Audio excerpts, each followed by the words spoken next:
The world went silent the day the phone rang. It was Uncle Richard, his voice tight and choked. "Amelia, honey, there's been an accident."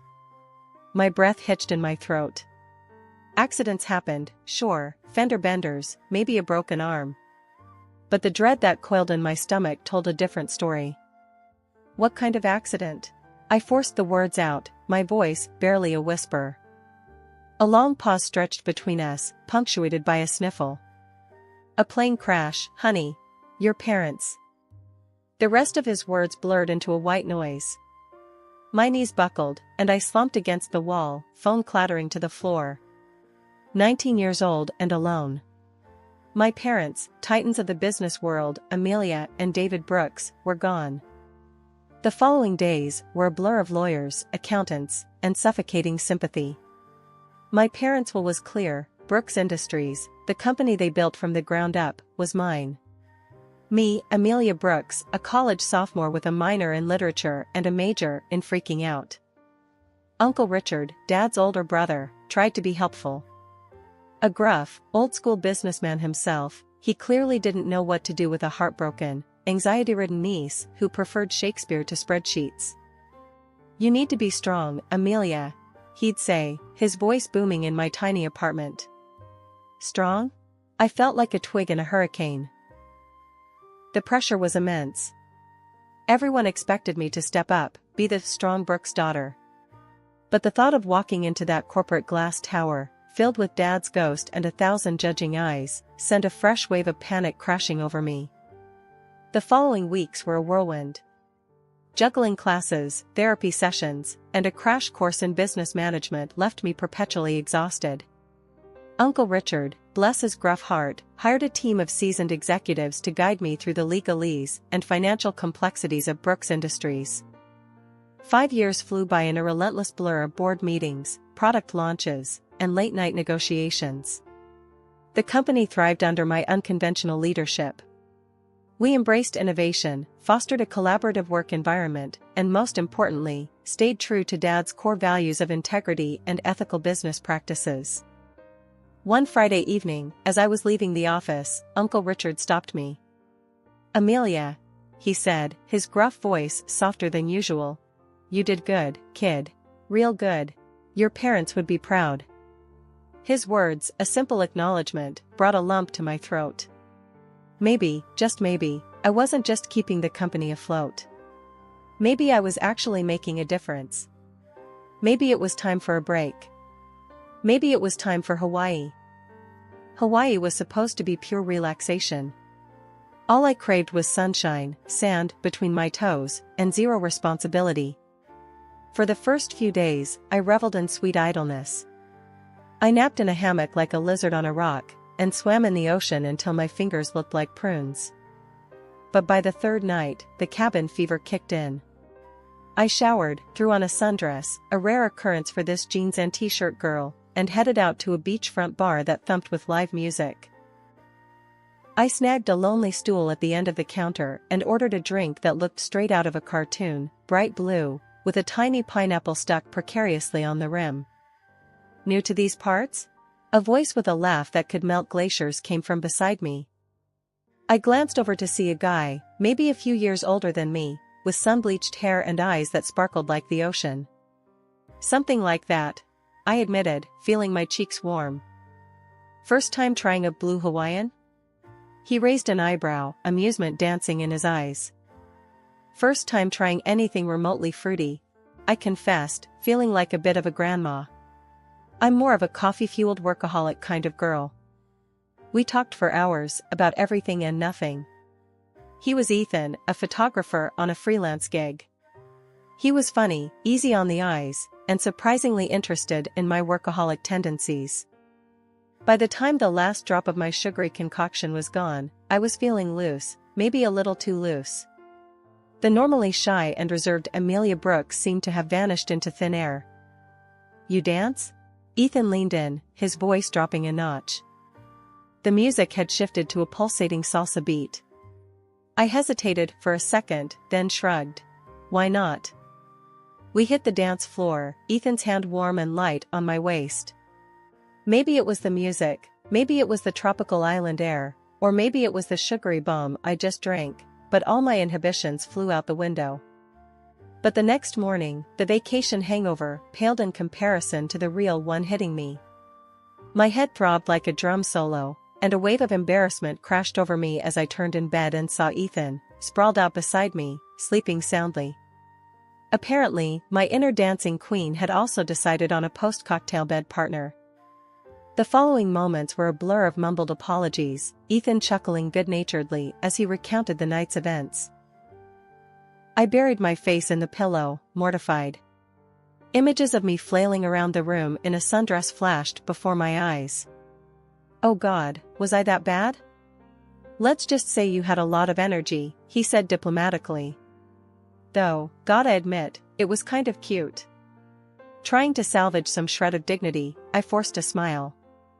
Thanks for walking me home, and everything.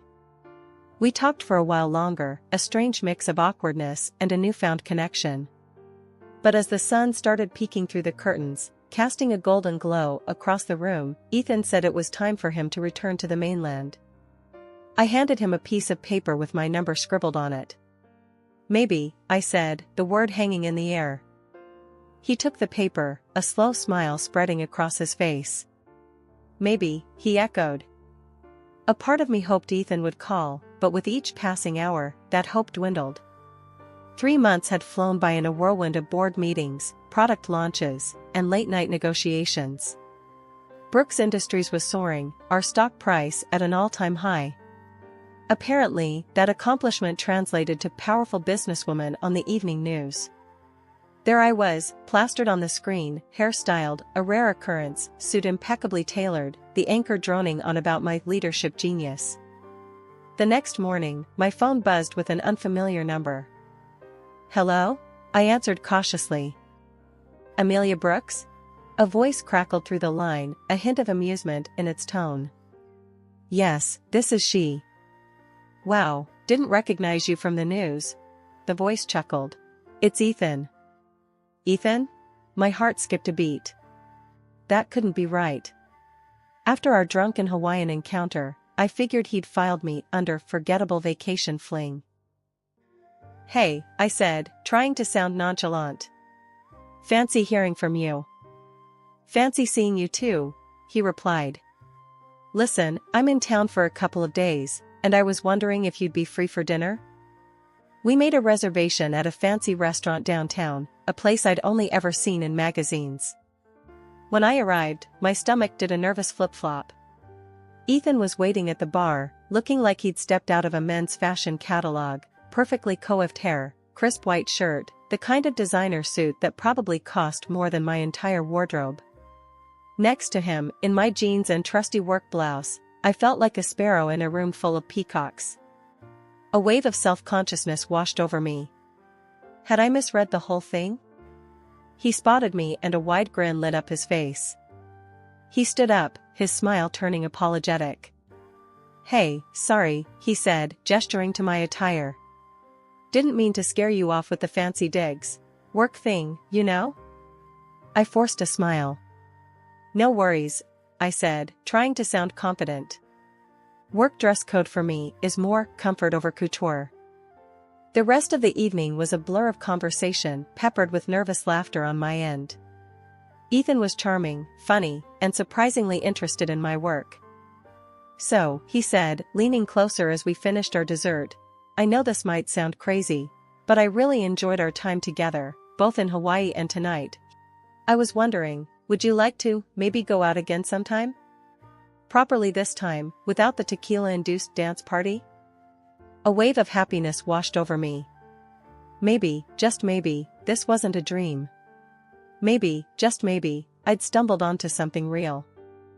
I'd like that, I said, a genuine smile gracing my lips. A few months zipped by in a whirlwind of adrenaline-pumping adventures, candlelit dinners at fancy restaurants, and late-night talks that stretched into the early hours. Ethan was the perfect antidote to my high-pressure world. One crisp November evening, curled up on the couch with a glass of expensive wine, Ethan got all serious on me. Hey, Ames, he started, his voice a touch deeper than usual. We've been having a blast together, haven't we? My heart thumped a frantic rhythm against my ribs. Was this it? The question? Shoot, I said, trying to sound cool even though my palms were already slick with sweat. He took a deep breath, then pulled out a small velvet box that shimmered under the soft lamplight. Amelia Brooks, he began, his voice thick with emotion.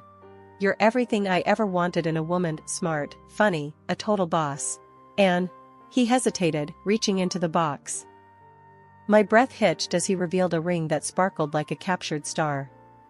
Amelia, he continued, dropping to one knee. Will you marry me?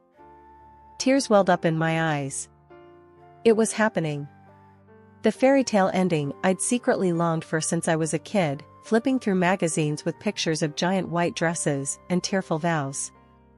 Yes, I cried, throwing my arms around him so tight I swear I heard his ribs creak in protest. The following weeks were a whirlwind of wedding planning, complicated by a visit from Ethan's mother, a glamorous woman with a perfectly manicured smile. Amelia, darling, she cooed, her eyes twinkling. You're going to be the new star of big business. Ethan tells me all about your incredible achievements.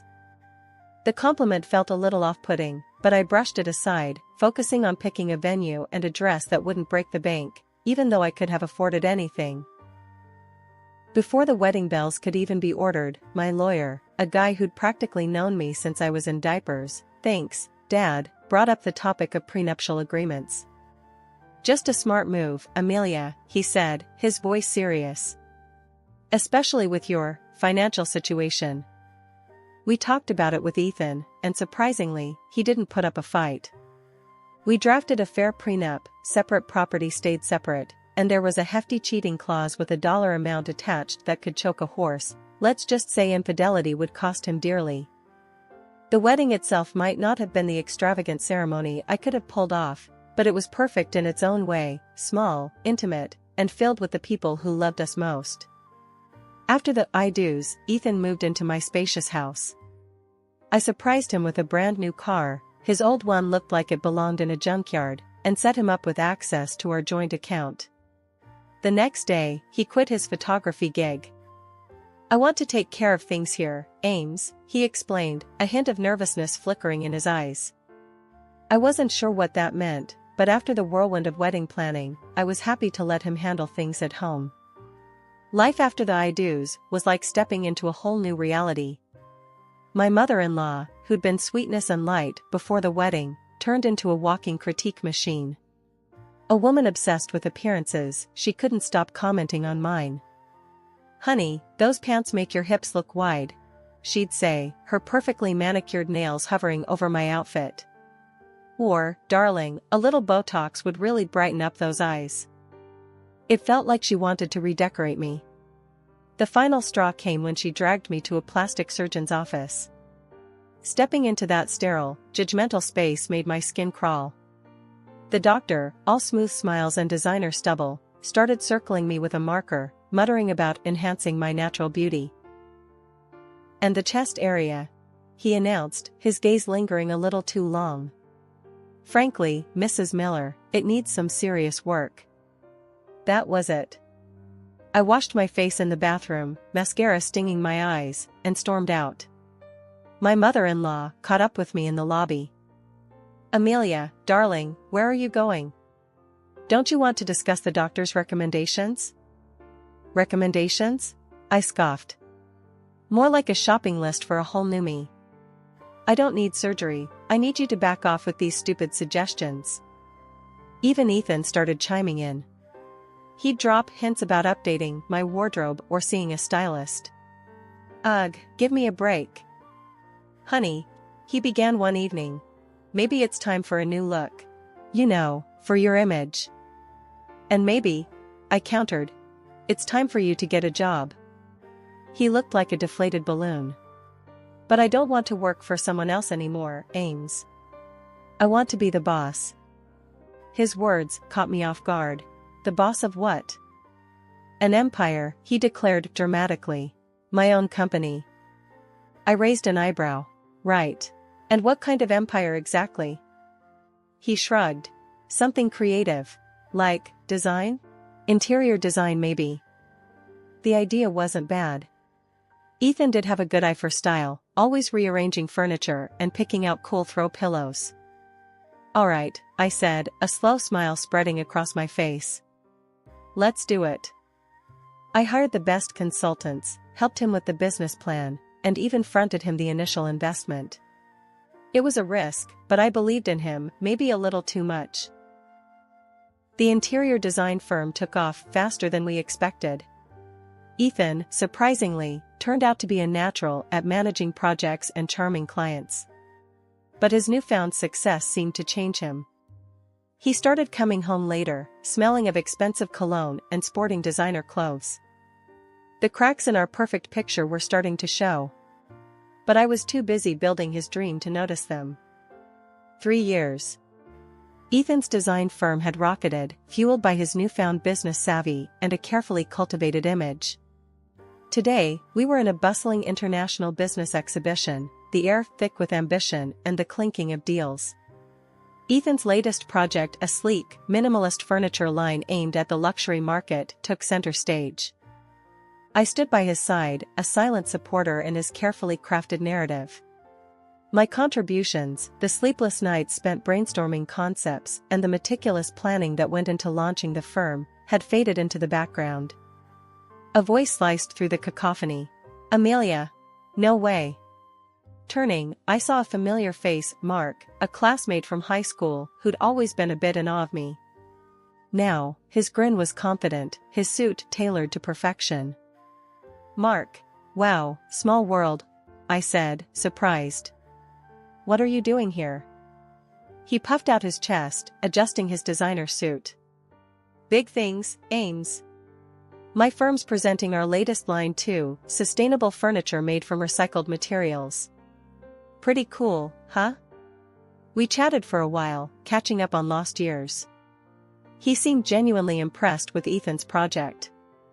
This stuff is slick, Amelia, he said, running his hand over a sleek armchair. You have a real eye for design. Actually, Mark, a voice cut in, Ethan appearing beside me. The credit goes to me. She's just here for moral support, buddy. This is my baby, all mine. My stomach churned. This wasn't the first time Ethan had downplayed my contributions, but the blatant lie stung like a fresh wound. Oh, Mark stammered, looking slightly embarrassed. Well, congrats then, Ethan. It's really impressive stuff.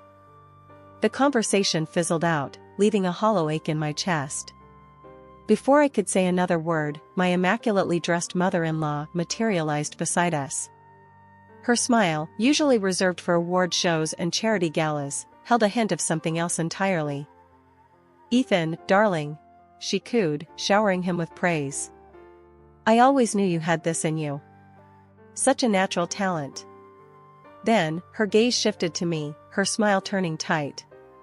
Leaning in, she spoke in a low voice dripping with venom. And Amelia, she purred, a successful businessman like him deserves a wife who reflects his achievements. Someone more beautiful, more stylish, wouldn't you say? The air hung heavy with her words. My grip tightened on my purse, the polished leather digging into my palm. With a curt nod, I excused myself and moved deeper into the exhibition hall. Talking to enthusiastic visitors about Ethan's project felt like a betrayal, yet the sting of my mother-in-law's words fueled a growing ember of rebellion within me. The adrenaline rush from the exhibition wore off the second we stepped into the opulent hotel lobby. Mark was there again, another unexpected meeting. A wide grin stretched across his face when our eyes met. Amelia, he boomed, extending a hand. Catch you at the exhibition, didn't think I'd see you so soon. Up for a coffee and some reminiscing? I'd love to, I said, then glanced at Ethan, bracing myself for a fight. To my surprise, he just shrugged, his expression unreadable. Sure, Ames. Go ahead. I'm beat. I'll head up to the room. Surprised, I exchanged a hesitant look with Mark. You okay with this? Won't my super successful husband get jealous of his ex-classmate stealing his wife away? I teased, trying to gauge his reaction. He chuckled, a hollow sound that didn't reach his eyes. Nah, go have fun. We'll chat later. With a lingering unease, I followed Mark out of the lobby. We found a quiet corner table in a nearby cafe and spent the next hour catching up. The conversation flowed easily, leaving me oddly relaxed. Back at the hotel, the luxurious suite door swung open before I could even reach for my keycard. Ethan's voice, dripping with venom, filled the room. Honestly, Mom, he ranted, unaware of my presence, I can't take it anymore. Living with her, it's unbearable. Haven't touched her in months. My blood ran cold. My own husband, the man who'd vowed to love and cherish me, was talking about me like I was some kind of disease. I know, darling. Cooed a voice, his mother's, laced with false sympathy. But you have to be patient. The plan is working. A plan? What plan? My mind reeled, piecing together fragments of their conversation. That stupid interview almost ruined everything, Ethan continued, pacing the room. That's the girl from Hawaii, isn't it? The one with all that dough? Why did I ever tell you? The pieces clicked into place. The interview I'd done promoting sustainable design, they must have seen it and realized I wasn't some struggling artist, but someone with money. Greed, not love, was the foundation of our marriage. They'd used Ethan to snag a wealthy wife. Their voices dropped to a conspiratorial whisper. My breath caught in my throat. They were talking about divorce. But not a clean break, a messy, scandalous one. They planned to frame me for infidelity, giving them leverage for a huge payout. Suddenly, Ethan's earlier behavior made sense. Leaving me alone with Mark at the lobby, hoping to manufacture some kind of incriminating evidence. The realization filled me with a cold fury. Taking a deep, cleansing breath, I stepped into the room, my voice cutting through their hushed conversation. Ready to file those divorce papers, Ethan? I asked, my voice calmer than I felt. They both spun around, faces etched with shock. Ethan opened his mouth to speak, but I cut him off. Save it, I said, my gaze unwavering. You're free, Ethan. Absolutely free.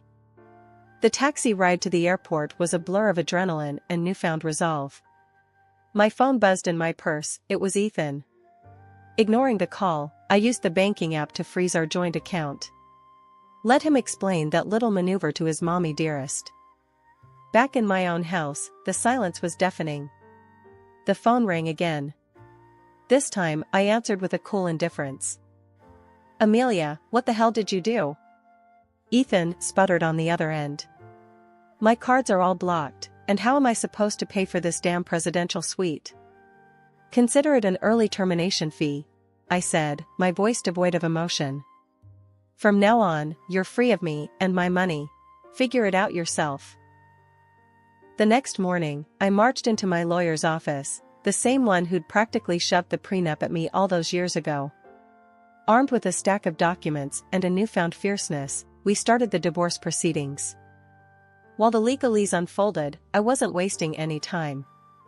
Ethan's designer clothes, fancy toiletries, and the ridiculous collection of sports memorabilia, all neatly boxed and shipped to his mother's place. A new set of locks adorned my front door, a symbol of the boundaries I was finally setting. The real power move, however, was yet to come. The design firm Ethan ran was actually mine. I called a company-wide meeting, my heart pounding a steady rhythm in my chest. Effective immediately, I announced, my voice firm and unwavering, Mr. Miller is no longer the director of this company. Later that evening, my phone rang again. It was Ethan, his voice laced with desperation. He babbled about missing me, begging for forgiveness. In the background, I could faintly hear his mother's voice, whispering suggestions in his ear. Kids? I scoffed. Seriously? You think that'll buy you back into my life? Find another rich fool to play your games with, Ethan. I'm done. He stammered something about the car, the one he'd always claimed to love. Bought with my money, honey, I said, a satisfied smile spreading across my face. So consider it another perk of your short-lived marriage. Hanging up, a wave of exhilaration washed over me. I'd learned a harsh lesson, but one that would forever change me. The divorce was finalized swiftly, the prenup ensuring Ethan didn't get a dime. With a newfound lightness in my step, I reached out to Mark, my old classmate. We grabbed coffee, catching up like no time had passed. Maybe it wasn't love at first sight, but who knew where this new chapter might lead?